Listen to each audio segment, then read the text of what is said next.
Chapter 697. Everyone turned around to look out the door as soon as they heard this voice. At this time, they saw Don Stephen walking into the room with the manager. Emil naturally knew who Don Stephen was.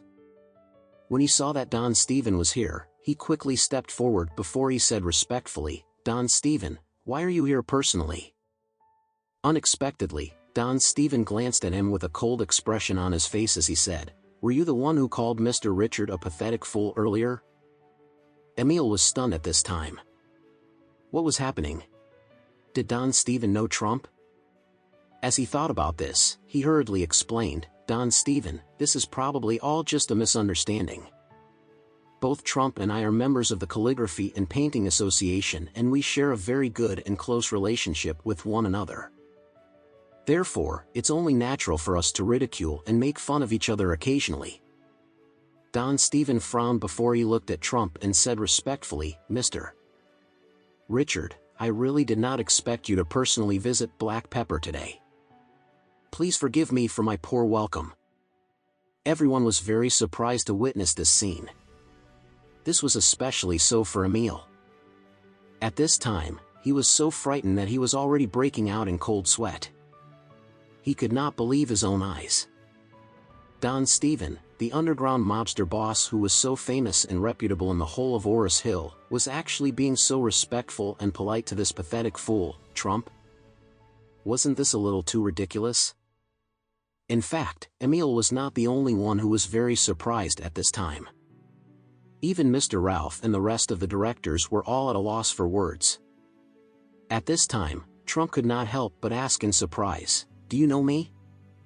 Don Stephen had a very humble expression on his face as he explained, "I was fortunate enough to meet you when Master Anderson ordered me to dispose of Paul and his son-in-law, Joey, at Cubana Club."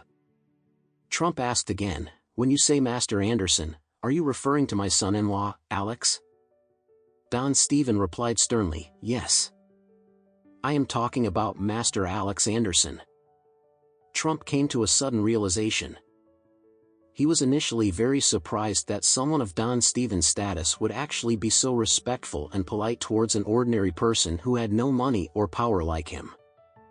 Trump finally understood that this was all because of his son-in-law, Alex. Although his son-in-law was a big con man, at least he also enjoyed a lot of benefits as a con man. At the very least, as his father-in-law, he could enjoy some of these benefits before his son-in-law's true colors were revealed. At this time, Don Stephen pointed his finger at Emil before he asked Trump, "Mr. Richard, I heard this person insulting and ridiculing you earlier. Would you like me to teach him a lesson?" Emil's face turned pale in fright and he hurriedly said, "Trump, brother Trump, we're all members of the Calligraphy and Painting Association. Since we're all such close brothers, why don't you put in a good word for me?" "Why should I put in a good word for you?" Trump asked as he glared at Emil.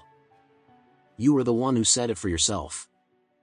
You said that I'm just a useless and pathetic fool who should be serving you tea. So, why should I speak up for you?" Emil cried out loud as he said, "Oh, my dear brother. Don't be so calculative with me. I was just kidding and playing around with you." Trump chuckled as he said, "Oh, please. A pathetic fool like myself would never dare to regard you as my dear brother. I think that it would be better for us to draw a clear line between us at this time."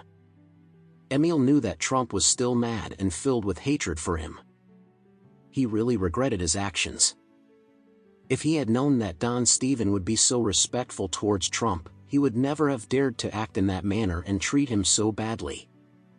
Don Stephen glared at Emil before he said coldly, "You're in my territory, but you actually dare to be so impolite and disrespectful towards Mr. Richard? Do you not know how the word death is written?" Emil's face turned pale immediately.